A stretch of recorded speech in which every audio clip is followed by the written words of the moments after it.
gochuu dandeenya moobaayilii irraa isa jedhu waliin ilaallaa.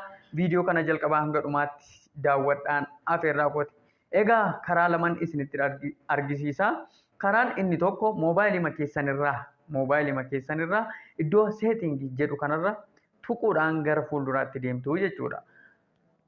Sana booda gara gajjallaa seetingii keessan jalaa akkaawuntis iddoo jedhu kanarra tuquudhaan gara fuulduraatti deemna. Yeroo achirra tuqxan iimeelota moobaayilii keessanirra jiru yookaan moobaayilii sanarra jiru hundasaa isiniif fidaa jechuudha.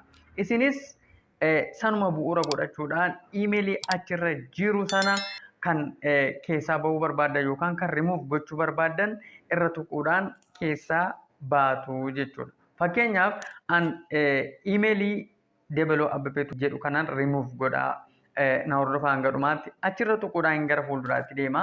Yeroo kana optionii rimuuf